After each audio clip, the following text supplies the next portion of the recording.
তো দূরের কথা, আমেরিকা আমাদের সাথে টিকবে না ইনশাআল্লাহ। আমরা বলছি 4 দিনের মধ্যে আমরা কলকাতা দখল করে নেব। কলকাতা দখলের হুমকি দিয়ে নিজেরাই এখন বিপদে।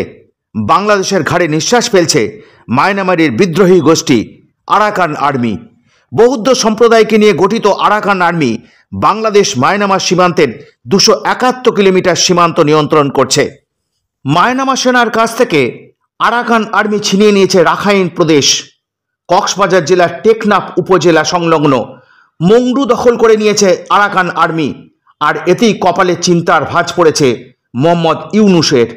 এরপর যদি আরাকান আর্মি বাংলাদেশের দিকে এগোয় তখন কি হবে? রোহিঙ্গাদের বিরুদ্ধে যুদ্ধ চালাচ্ছে বৌদ্ধ আরাকান আর্মি। তারা চায় না রোহিঙ্গারা রাখাইন প্রদেশে থাকুক। দীর্ঘদিন রক্তক্ষয়ী সংগ্রামের ফলে তারা দখল করে নিয়েছে রাখাইন প্রদেশ। মংডু শহর দখল করার পর আরাকান আর্মি বাংলাদেশকে জানিয়ে দিয়েছে নাব নদী দিয়ে আপাতত কোনো নৌ চলাচল করবে না। বাংলাদেশে হিন্দুদের ওপর অত্যাচারের প্রতিবাদ করায় সমানে বাংলাদেশের মৌলবাদীরা হুমকি দিচ্ছে ভারতকে। রাখাইন আর্মির ভয়ে এখন গুটিয়ে গেছে তারা। চলুন দেখি বাংলাদেশের একটি টেলিভিশন চ্যানেল এই ঘটনা নিয়ে কি বর্ণনা দিচ্ছে।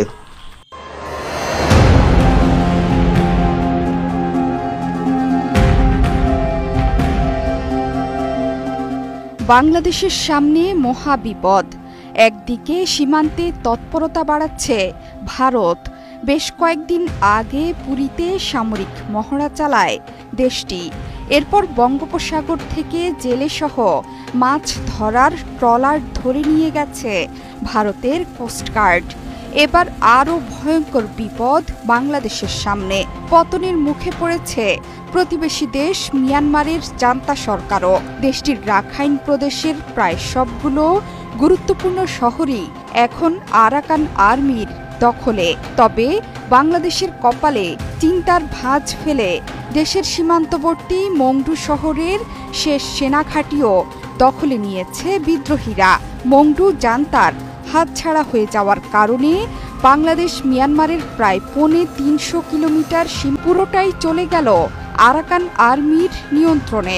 সেখানকার সেনা ঘাঁটি দখলের সময় বন্দী করা হয়েছে ফাঁড়ির কমান্ডার ব্রিগেডিয়ার জেনারেল থুরেইন তুনকে। শহরটির শেষ সেনাঘাঁটি দখলের মাধ্যমে বাংলাদেশের কক্সবাজার লাগোয়া মিয়ানমারের রাখাইন প্রদেশের সম্পূর্ণ এলাকা নিয়ন্ত্রণে নিল সশস্ত্র বাহিনী। এরই মধ্যে বাংলাদেশের ওপর নেতিবাচক প্রভাবও পড়তে শুরু করেছে। নাফ নদীর ওপরে যে কোনো ধরনের পরিবহন বন্ধ রাখার নির্দেশ দিয়েছে আরাকান আর্মি। এমনকি সরকারের সেনাবাহিনীর সঙ্গে যুক্ত পুলিশ এবং স্থানীয় মুসলিমরা নৌকায় করে বাংলাদেশে পালানোর চেষ্টা করায় এমন নির্দেশ দেওয়া হয়েছে বলে জানিয়েছে তারা।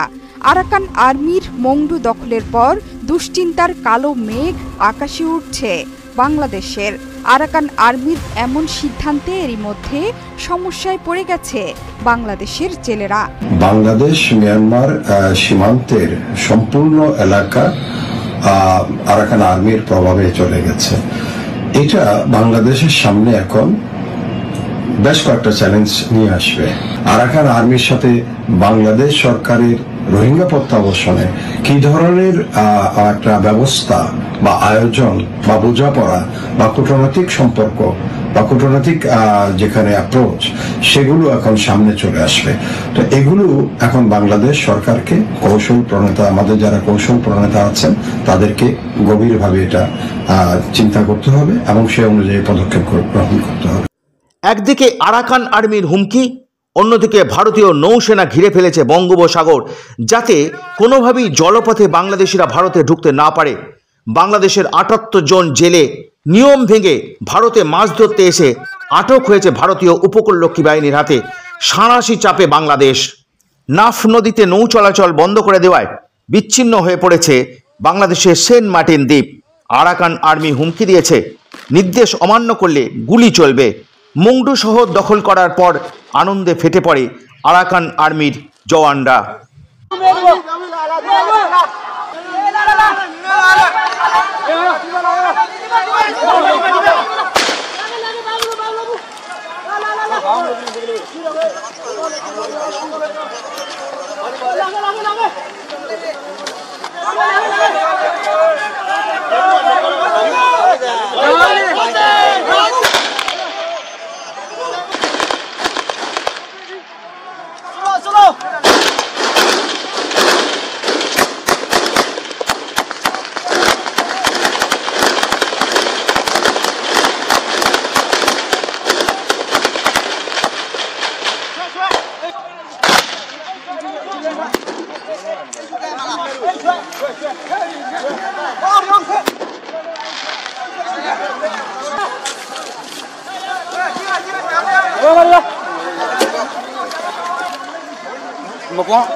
এদিকে থেমে নেই রাখাইনের রোহিঙ্গা বিদ্রোহী গোষ্ঠী।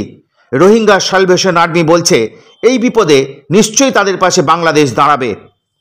দেশের মধ্যে গরিবাল্লা তৌফিক দাও আরিন্দালা আইন বাংলাদেশ আর্মির শুকরিয়া আদা করি যে আর্মি নাকি হালতরে বুঝিওরে হালাতরে বাবিওরে হালত খারাপ হইব দিয়ান বাবিওরে বেশি কতলা কতলি নয়টি হালতর মাঝে কন্ট্রোল করছ বাংলাদেশের আর্মির আইন ধন্যবাদ দিয়ে আর ইয়ানও আশা করি যে ওনারা জিন নাকি কেমন মাঝে রোহিঙ্গা কমলিওরে দৈল্লা বডৈল্লা বাংলাদেশের ডিপার্ট কলে জুলুমকল গজ্জে ইনর ভূমিকা ওনারা ঐত নদীবা বলে আই ওনারা আশা উম্মিদ করে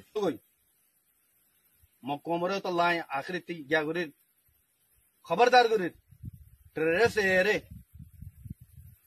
তোমারা জিন্দগি জুলুম শুরু করছো এবার জুলুম এরি দাও তোমারা চিন্তা না মারিবা ইয়ার তারও দৌড় মারিও মারা তোমারা জান মন রাখো আখরি হেন জানা দির মগকল বাসা কমকল দেশ তারা কম তো আয়ের তোমার দেশ লাগে দে ফয়লা ইয়ানোর মাঝে লালচি করি আর কান্দর্য ইন্দালা বাংলাদেশের মাঝে ওদের বেকুম হতো বাংলার মাঝে অরিজিনাল মগ্ন হেড আনিওরে তোমার আবাদ করছো বাংলাদেশের মাঝে বাদ দেশ আনি আনি আবাদ করছো বাংলাদেশের কিছু কখন জায়গা লইরে আর কানুরে মিলাইরে দিবা নাকি গভর্নমেন্ট বানাইতে সর দেশ বানাইতে সর বানাইতে নদিয়ম বাংলাদেশের জায়গাটা কোনোদিন তোমার হাসিল করতে নদিয়ম হেডে যাইরিও আর বাংলার ডিফেন্স করিম বাংলার তরফতে আর তোমার লড়াই করিম মনে রেখো বাংলাদেশের জমিন মাদিয়ে তোমার আর নিয়াস লইতে নদিয়ম বাংলাদেশের পাবলিকে আর বেশি মেহরবানি করছে আর কমরে বেশি মেহরবানি করছে ইনারা নফরাই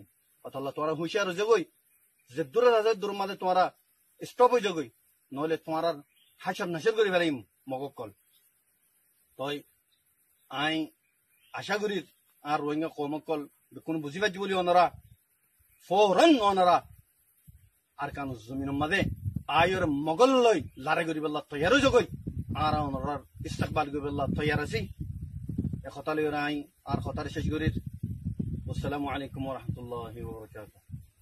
বর্তমানে বাংলাদেশের কক্সবাজারের 33টি শিবিরে 12 লক্ষেরও বেশি রোহিঙ্গা বসবাস করছে। পুনরায় আরও রোহিঙ্গা শরণার্থী বাংলাদেশে ঢুকলে তা মাথা ব্যথার কারণ হয়ে দাঁড়াবে ইউনুসের।